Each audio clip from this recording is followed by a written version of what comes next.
Welcome to Witch Hat Chats, and come on in and sit for a spell. We're sponsored by Evermoving We Rise, Moonlight Potions and Charms, and Saul Ravencraft, Wizard for Hire. I am Miss Nikki Kirby, and we have our co-host, Saul Ravencraft, and I think he's lurking around somewhere. Where are you, Saul? Yeah, I'm here. I'm here. Hello, Nikki. How are you? I am amazing as usual. And yourself? Well, I could complain, but no one would care. No one wants No, to no, hear no, that stuff, no. right? Nobody would pay attention. There's a difference, okay, because you're chaos, so nobody pays attention to chaos There you magicians. go. There you go. Oh, so we have a guest today. So who is our guest? Oh, I'm very excited about this today. Uh, so, trained in her family's magical arts of curanderismo and brujeria, this guest host believes awakened women are a force of nature that are the drivers of the transformations we need in the world. She graduated from Erickson College of Leadership and coaching and feng shui master class of Lillian too. She supports witchy ones in their journey to magic and power and is the founder of Bruja Power Botanica. We are proud to welcome Wendy Mata Houseman. Hello, Hi, everyone. Wendy. Thank you so much. Thank you for having me today. And how are you doing today, Miss Wendy? All is well. It's been a rather busy month, and it's going to continue to be a rather busy couple of months. So I am looking forward to my winter break already. But everything is good. All is well. Awesome. Awesome. And so, does everybody want to hear our divination for today? Oh, yeah. All right. So, in today's tea divination, I am drinking ginger with lemon. Whoa. Whoa. And that is to soothe my tummy because my tummy is not doing too well today. Oh, So here is our divination for today. And it comes from notsalmon.com. And it says, and I quote, next time a stranger talks to you when you're alone in the elevator, just look at them shocked and whisper, you can see me? yeah, I'm kind of feeling that one today. I can't wait to do that to people. How Ooh, fun. oh my. Can you imagine doing that? Especially during the next season, starting this season, starting now, all the way through next month and into November. Ooh, man, having fun with that. I think it will be perfect if you have one of those like GoPro cameras, right? And then you can see people's faces just to see how they feel about it. Oh man, I would have so much fun with that. Love So it. maybe you ought to start doing something like that. Yeah. Yeah, maybe so. I've been a little invisible lately. I Renee? bet you'd be good at that.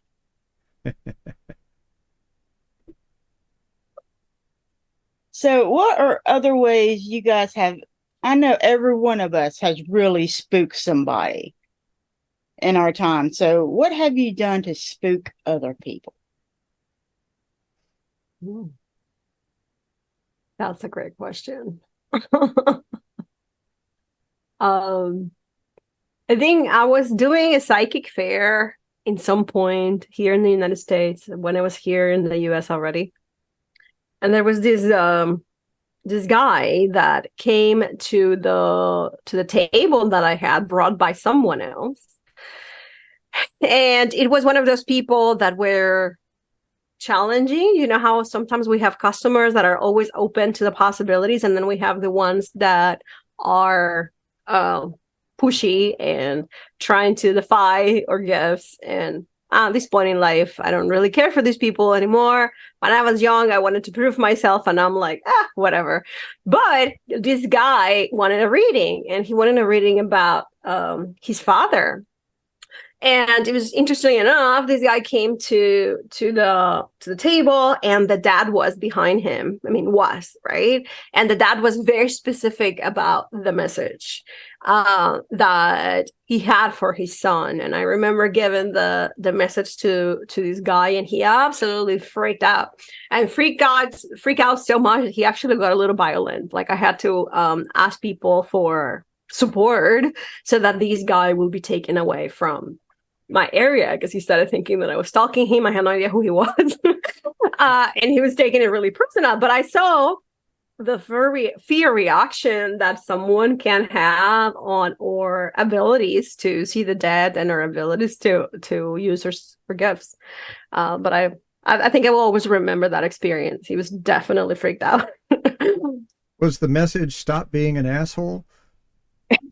Kinda.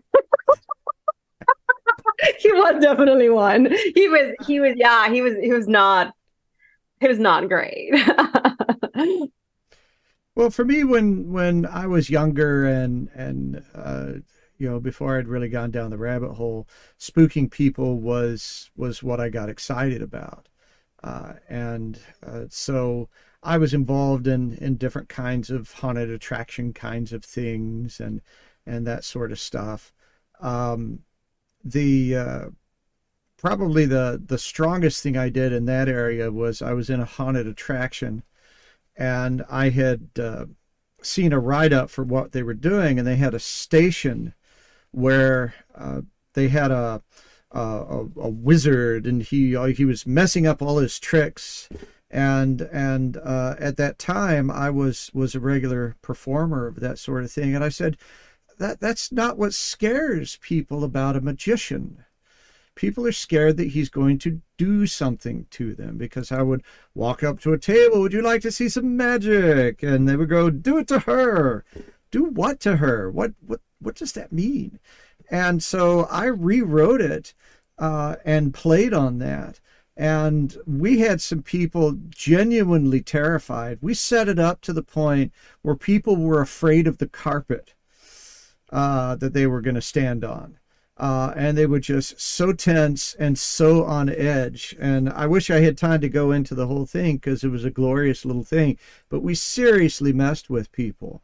Now, where I am now, since I have gone down the rabbit hole, I'm aware of how afraid people are of what has just become our reality. We've recognized that these occult things are not things to be feared. They're things to be explored and things to connect with. And so much of my world is now to undo that. I've never had a reading before. I'm so nervous. You don't have to be. No, this is going to be fun. This is going to be fine. Gosh, we're connecting with spirits. I hope something doesn't get me. That's not what we're doing.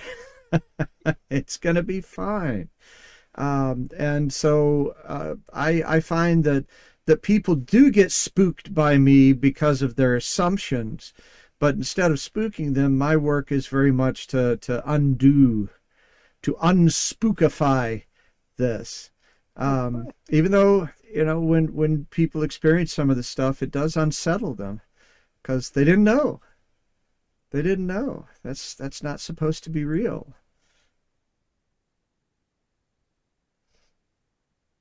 Yeah, I remember when I used to work for Spirit Halloween, which is probably the most fun I've ever had. And I would love to work for that company again, I tell you. Because number one, it's Halloween all around, but they only open up certain times of the year. And plus you get this huge discount on their stuff. So it's absolutely wonderful. and they would let me do whatever I wanted. And it's because I cleaned up the place. As long as I cleaned up the place, they didn't care what I did. And I would go around with one of those big hooks, the hooks that you go and you just grab stuff and put it up really, really high. And that was my hook. I told everybody, that's my hook, period. And so I would walk around with that, walking around the store. And so one day I'm sitting here like this, holding that hook like this. And it was around me. And I was in one of the big stores because all the managers would literally fight over me every single day, wanting me to come to their stores because that's how good I was. And I was at one of the bigger stores, and these stores would have these little cottages set up to where all of their animatrix would be set up inside these little cottages.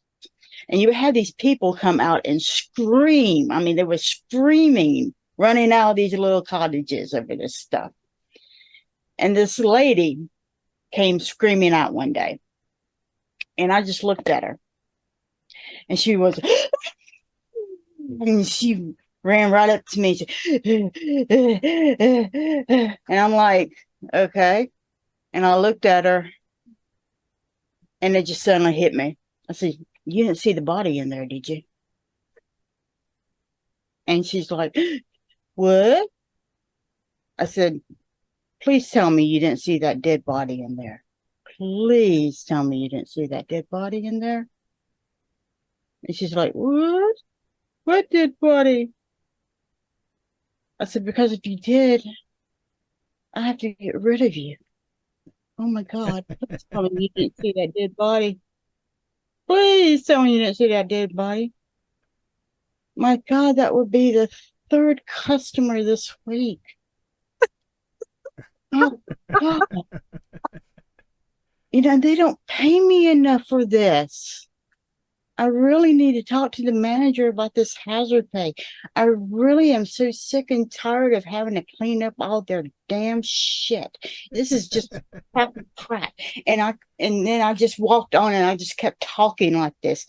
And the manager was over there laughing their butt off, scaring the shit out of this woman. And I would get away with crap like that. So much fun. But did she buy anything? Yeah, she did. Good. That's the important thing. That's the important thing. But it took can't scare her them off if they're before they pay. Right.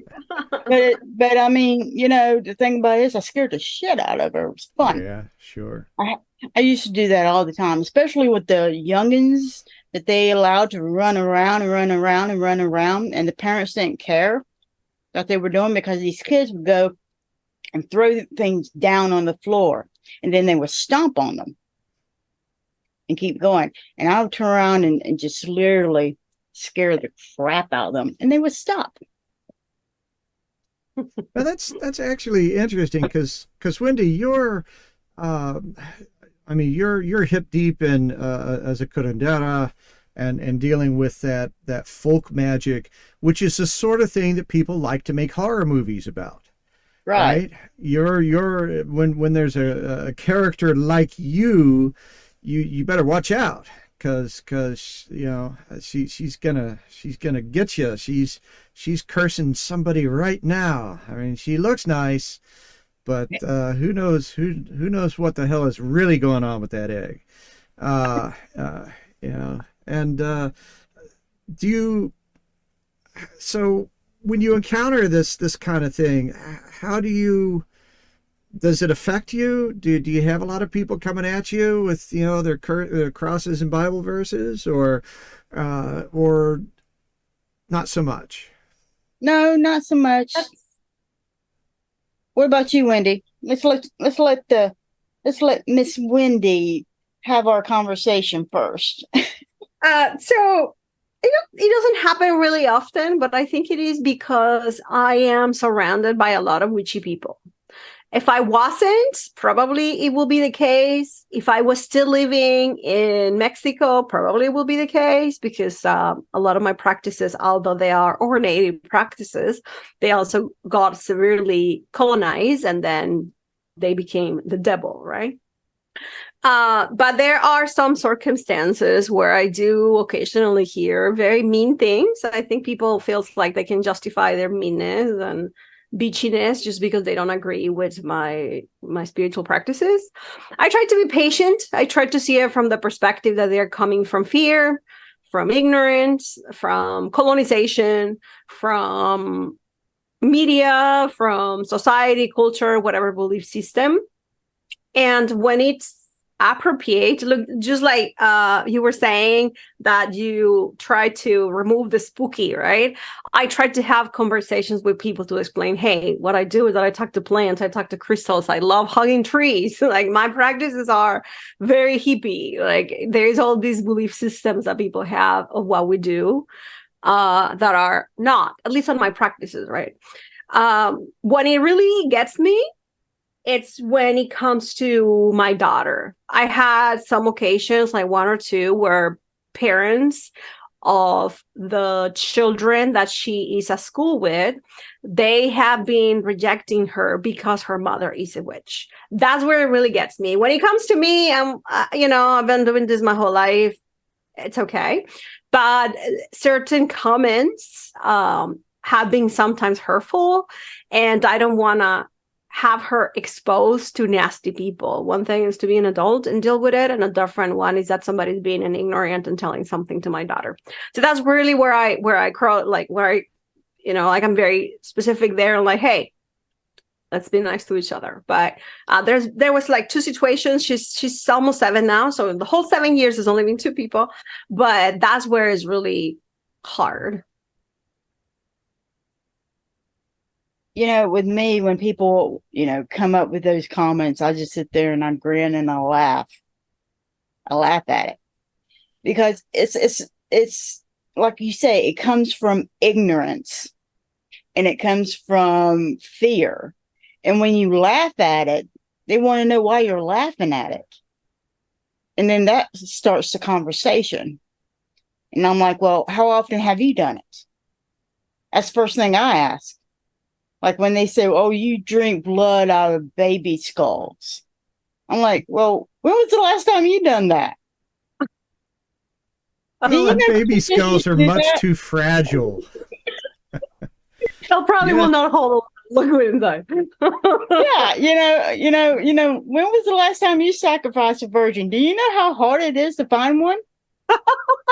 Right. I say stuff like that. I really do.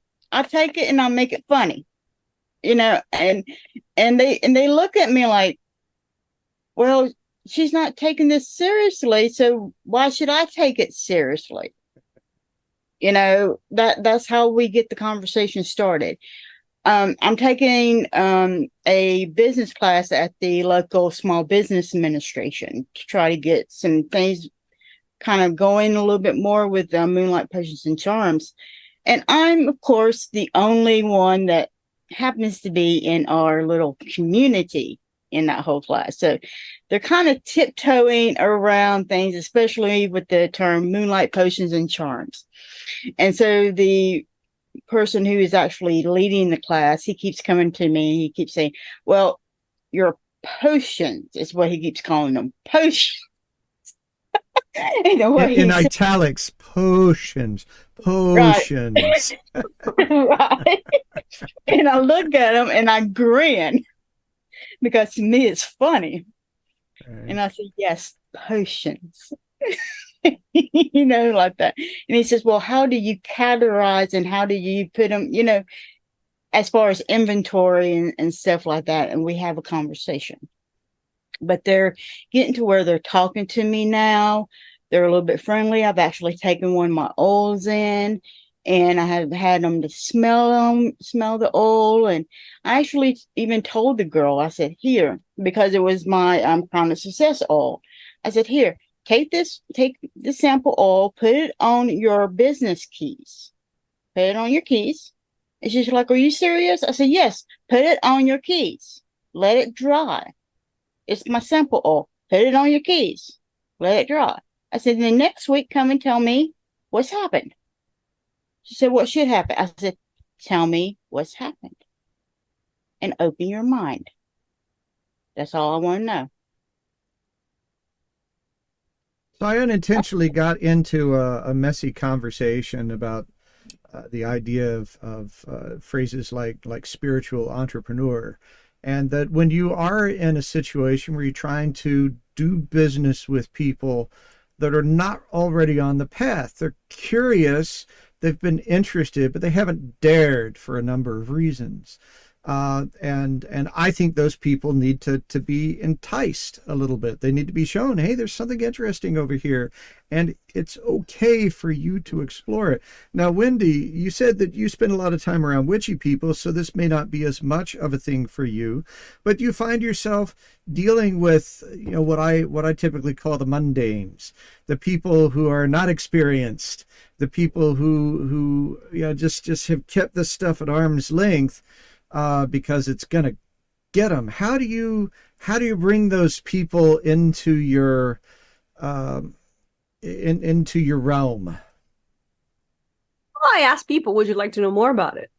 And if people say no, then for me that's the boundary of no. But if people say I'm curious, then I have a conversation. Like, let me tell you who I am, what I do, how it helps people, how it brings back power to you and magic to you to believe that you can change your reality with your gifts. I have encountered a lot of mundane people, especially when it's in the corporate world. I worked in the corporate world for 20 years in cybersecurity and technology development. And there was a lot of people that weren't necessarily magical, but also I found a lot of people that was. And because I was in tech, I think I got the ability to meet a lot of magical people. Maybe they didn't identify themselves as witches or healers or shamans, but they were doing their exploration of their own power on their own ways. So when the mundane comes, I just try to be compassionate and understanding. And I try to give an example on acceptance. I feel like we are accepting to people, regardless of their belief systems, as long as they're respectful, right? We should get the same in return. Occasionally we don't, but I think for the most part we do. All right. So with that, we are going to hear some amazing things from our amazing sponsors, and we will be right back with Witch Hat Chats. Anybody can tell you what is on a tarot or oracle card. What matters is seeing beyond what others may not be able to see and help the client to uncover what lies in the mist. What do readings from Moonlight Potions and Charms do? Wednesday, I did this ancestor reading, and it was an amazing reading. And it was a detailed reading. And I remember talking to this customer's ancestors, and it was so delightful. And he wanted some questions to be answered about the magic in his family because he didn't know. And his family was mostly like most of our families are. You know how everything is like hush hush when it comes to the magic in his family. And he wanted to know who can he actually talk to about the history of the magic in his family. And I was able to give him specifically who he can go to talk to about that. What particular deity he can actually go to be able to help him with this. And it was just an amazing reading, and talking to his ancestors, they were such a delight, and they told me so much about this customer. It was just an absolutely wonderful reading for him, and I was just so happy to be able to give him this wonderful reading.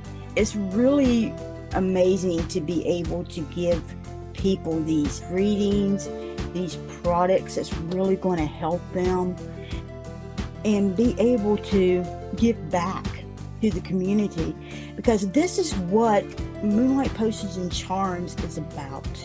We want to help you to embrace the power of your own magic. That is what we are all about. It's to help you to do that. Book now and allow our wonderful staff to take care of your spiritual reading needs. And there is so much more, and our Wicked store to help you to embrace the power of your own magic.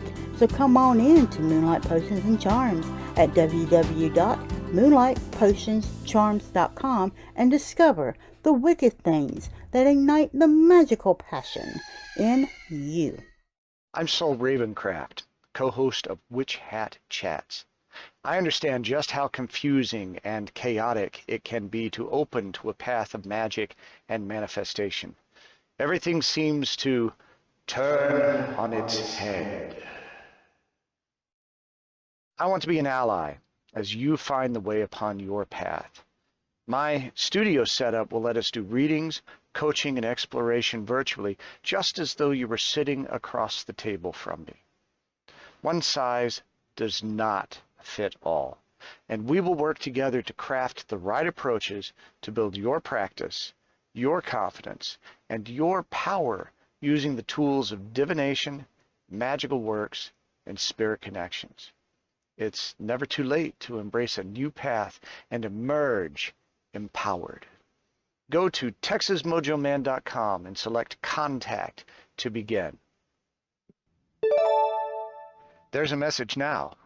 Let's get started working on your very good fortune. Have you wondered what spirituality is? Spirituality is limitless, as it does not contain any boundaries on beliefs or practices. Spirituality's most important component is personal experience and allows one to explore it freely. Evermoving We Rise is a spiritual moving tradition, as our name is our lifestyle, because we are persistently rising and moving forward. We realize that everyone's spiritual journey is extremely personal, but more easily traveled with reinforcement. We'll teach you to become friends with your shadow, emerge your authentic self, and give you time and space to develop your own spirituality. And when situations bump back, you'll have the entire community behind you, as we are a magical family who work to sustain each other. Discover the benefits of working within a society dedicated to helping you grow on your personal path. Visit us on our website, Linktree, or Facebook page and discover why we don't fit in the box. And welcome back to Witch Hat Chats. I am Saul Ravencraft. I'm here with Miss Nikki, of course, and our amazing guest, Wendy Mata Houseman, with her fantastic comic book hair. That looks, that's something you see a lot in comic books with superheroes. I think Veronica and the Archie comics had a little bit of that going on. Very stylish, very, very becoming. It's really nice because even if I don't brush my hair, people always tell me, your hair is so beautiful. And I'm like, I haven't brushed it in like 3 days. But it still looks nice. Excellent. So Wendy, why don't you tell us about the upcoming summit in November? Absolutely. Oh, and I'm so happy to hear about your class in the summit. We're all waiting for and knowing more about ancestors and shadow work. So we have a summit coming up November 1st, 2nd, and 3rd, where we are going to be walking the attendees through the process of ancestral healing. It includes recognizing who our ancestors are. It includes how to heal our relationship with our ancestors. It also includes how to create altars, how to do other practices of veneration. We have J. Allen Cross, who wrote now 2 books on brujeria. He's going to be teaching how to prepare candles for ancestral veneration. We have Anwin of Avalon, who is in Glastonbury, and she does Celtic magic. She's going to be explaining us about how do we connect to our ancestors on the Celtic path. We also have somebody from Greece who's just going to be doing explanations on ancestral work in Greek, with Greek mythology, and we have all these other practices. I'm going to be teaching about timeline magic and how we can do expansion of our timeline to go into family trauma so that we can evolve those codes of energy on our timeline. Although it sounds maybe a little bit of on the advanced practice, the way that I am teaching the class is going to be applicable for anybody. So if there's anybody that is ready to release anything that is stopping them from moving forward that may be connected to their ancestry, this is the event. We also have a Royal Crave, which is a shaman in Belgium who's going to be doing an ancestral magic ceremony. We have a different shaman from Atlanta, the Atlanta shaman. He's going to be connecting, teaching us the web of connection within the ancestors. So it's a really cool summit. It has 26 different speakers from all over the world, from several traditions, and every speaker is going to be teaching practical tools that are applicable right away so that everybody that is attending, they can apply what they learn. And every single topic that is going to be shared is going to be an open practice. Although we, of course, respect all cultures and all religions and all belief systems, and we understand why some practices are closed. One of the things that I asked the speakers is, let's be sure that we're teaching something that everybody can access so that at the end of the summit, they can feel that they attain an even deeper level of healing. Awesome. Awesome. And I can't wait. Yeah, I can't wait. I can't wait. And we have so our previous summit was back in May. We were teaching about how to create a sacred space and the ethereal and the physical and the emotional. And we had about 3,800 people attending. So we're thinking that probably we're going to have a minimum of 3,500, maybe 5,000 this time, especially because we have more speakers. And it is completely online, so anybody from anywhere in the world can attend, and people can either decide to buy the recordings and keep the classes for themselves, or they can just do the live version that is free, because we also want to be sure that anybody, regardless of their circumstances, they can attain this healing. I personally believe that when we have a good relationship with our ancestors, our life can be of ease and abundance and joy, because they are such a big supportive system.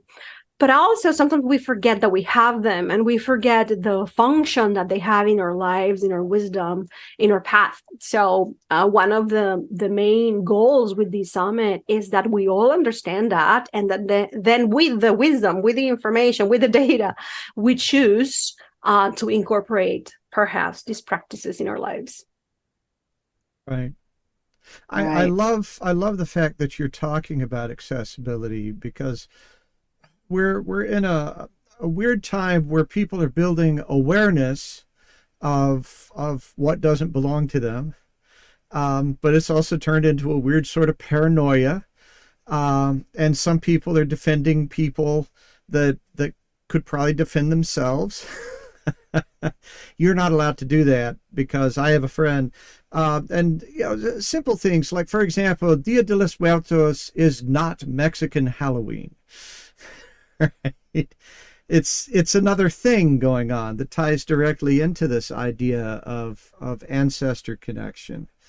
And our summit is happening at the celebration of the Dia de Muertos. One of the energies that are going to be backing up our summit, it's the ancestral connection. So in my tradition as the Mexican, we believe that November 1st, 2nd, and 3rd is when the bills are open for the connection with the ancestors. So we're combining a lot of different types of methodologies and systems. And I also love the idea of sharing a little bit of the practices with the Day of the Dead with the world, from the perspective of a Mexican. And then there's also other Latin Americans that are going to be teaching in the summit.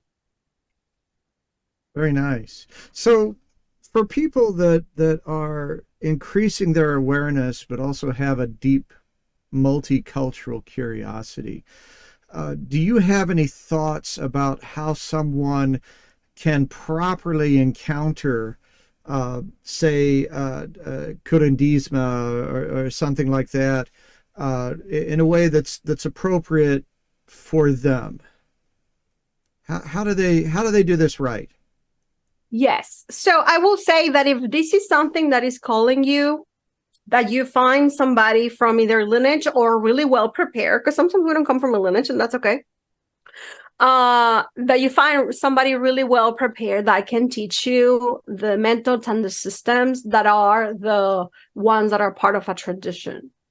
Although there is some practices that are close, I don't necessarily believe that at least brujeria is a close practice, because we borrow a lot from our Spanish ancestors too. We borrow a lot from our British ancestors. Like, we're mestizos. We are a combination of many cultures. So we don't necessarily just trace brujeria to Native American. I think curanderismo is a little more, but even now, I have studied many practices all over the world, and I can see that the roots of energy healing are the same, regardless of you practicing Reiki, shamanism, curanderismo, whatever other modality that exists out there.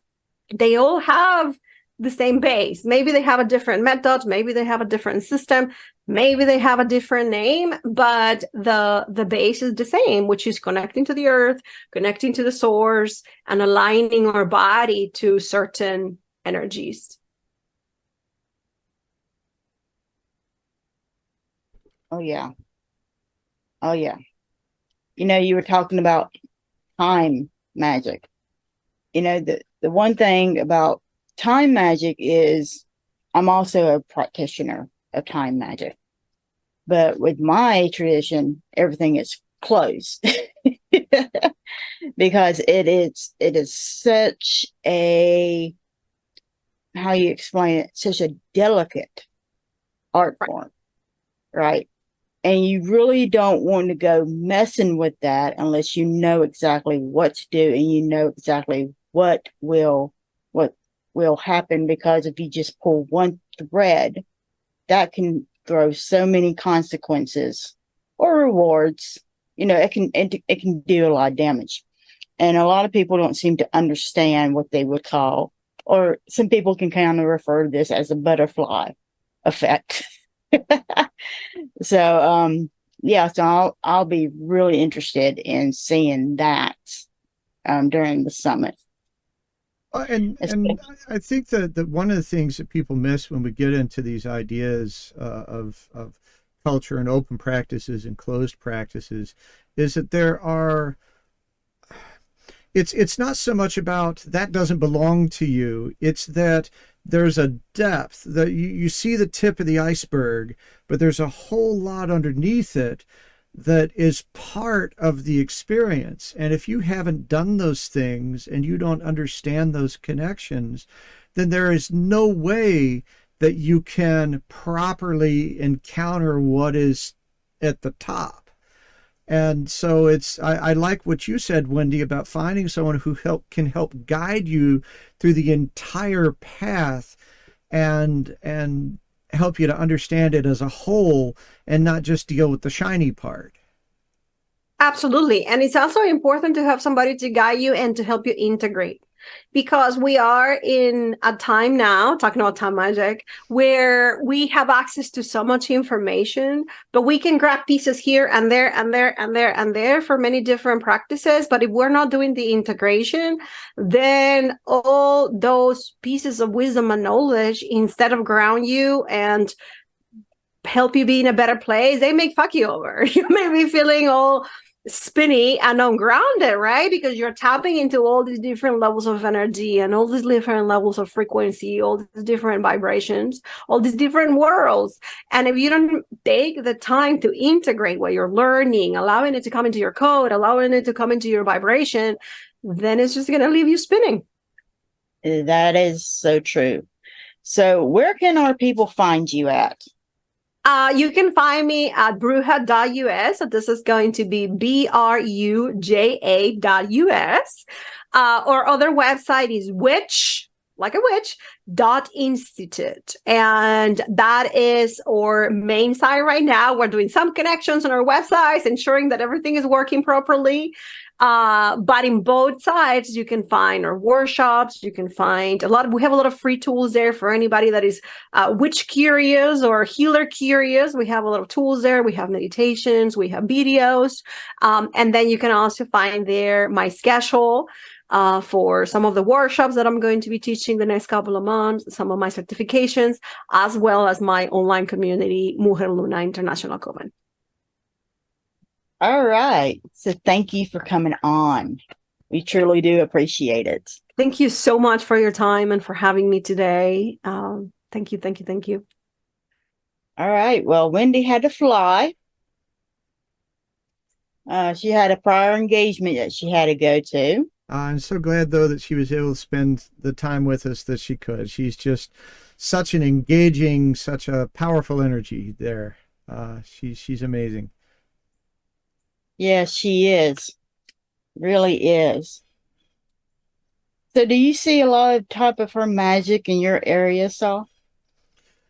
Well, there is a lot of Hispanic practice around here, a lot of Hispanics in the area. So yes, there is that. I don't necessarily see it because, I mean, look at me. I don't necessarily get invited to those kinds of parties. But I tell you, there is this one place in town that I love to go to. It's, there's some witchy shops that are, new agey kind of stuff, and the Curia Arcanum where I am, they consider some of the high magic kinds of things. But there's this place on 7th Street called the Green and White Grocery. Now, it started as a Mexican grocery store that had some stuff in the corner. And then over time, there were fewer and fewer groceries and more of all that other stuff. And it's an old building. It's got a big symbol on the side in green, and the store is painted white. And you go in there, and I remember the first time I walked in there, I just went, whoa. Because you could feel how different it was than a lot of these other shops. I miss California, because in California it's different. It's different than North Carolina. Okay. When I walked into a Mexican market, grocery store, one side was food, the other side was for the magical stuff. Right. It's like you could go into a store and get your groceries and your magical supplies in one stop. It was like, Right. It was awesome. It was fucking awesome. Same thing with the Asian markets. You can go on one side, Right. and get your stuff, get your groceries, and go into the other side and get your magical supplies. It was awesome. You come here in North Carolina and you go into the extremely, extremely small, they look like convenience stores. Right. Here, Right. you get candles. Is ammunition an impulse item? You don't get any ammunition, honey. Okay. I walked into a store here in Texas one time, and they had ammunition there with the gum and the candy bars. Well, in certain places in North Carolina you can, but not where I'm at. Okay. It's like you get candles, and now the candles have been raised to $4 a candle. Oh, goodness gracious. And I'm like, are you freaking kidding me? That's all they got. Yeah. It's candles. Wow. They don't have any of the other stuff. And I was so disappointed, and they don't even have anything else. They don't have tamales. I've been wanting a tamale, man. I have been dying for a tamale ever since I left California, and I can't even find a freaking tamale. And they said, well, make one. I said, are you freaking kidding me? No. Yeah. No. I will make a lot of things, but I'm not going to make a tamale.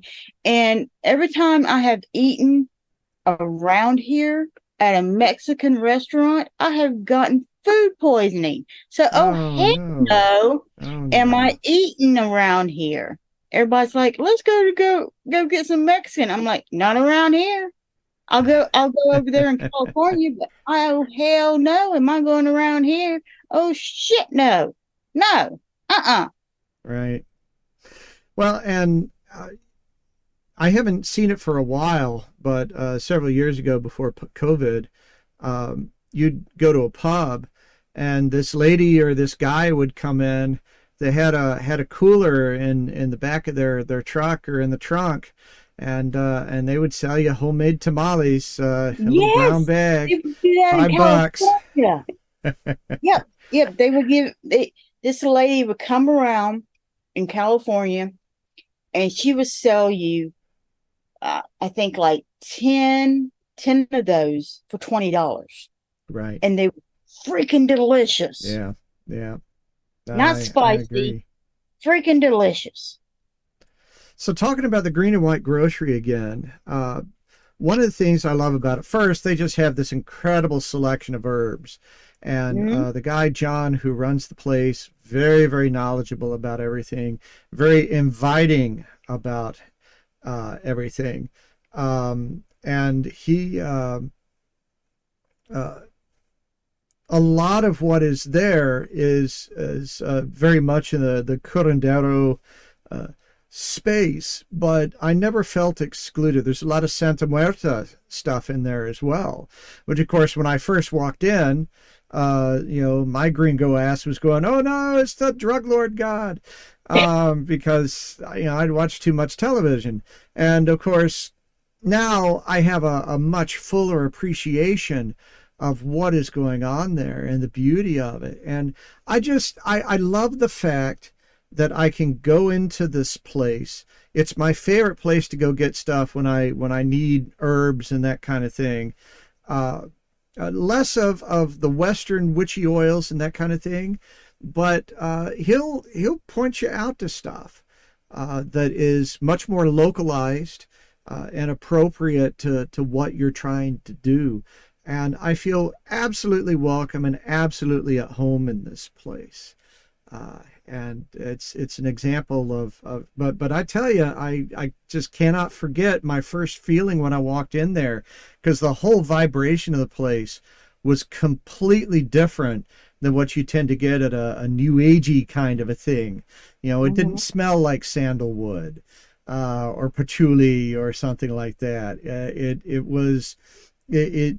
It's a little more disorganized isn't the right way. It's more organic in how things are. There's stuff around, and you should look around. And when you know what you want, he can certainly help you. But it is a place to be explored. It's not shiny shelves or anything like that. It's just more like this marketplace kind of feel.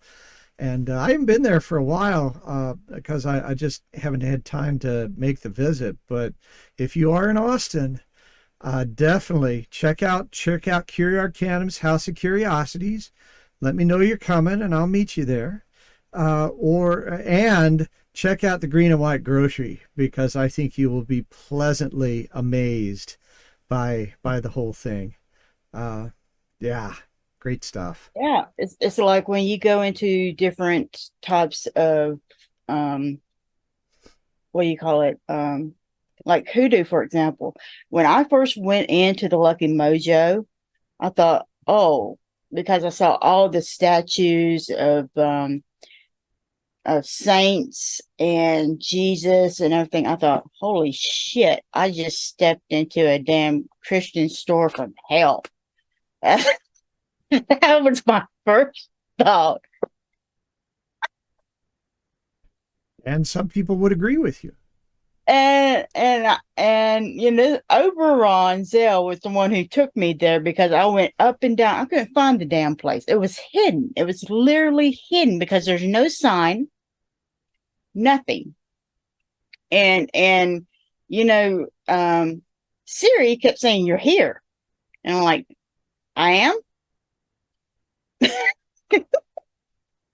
And there's no sign, nothing, because Nice. it's literally in a residential area. It is big thing. It's worth going. But when I walked into this little teeny tiny business, which I do recommend you go there and explore the whole big area. It's on the large big area. you see all the roots and everything like that. But it's one of those things when it's, like I said, it just depends on where you go to. Because I've been into Lucky Mojo, I've been into Santeria shops. So when you go into these shops, don't go with your first impression. Stay Right. there for a little bit. Explore. Yeah. That's the whole point. Yep. Explore, explore, explore.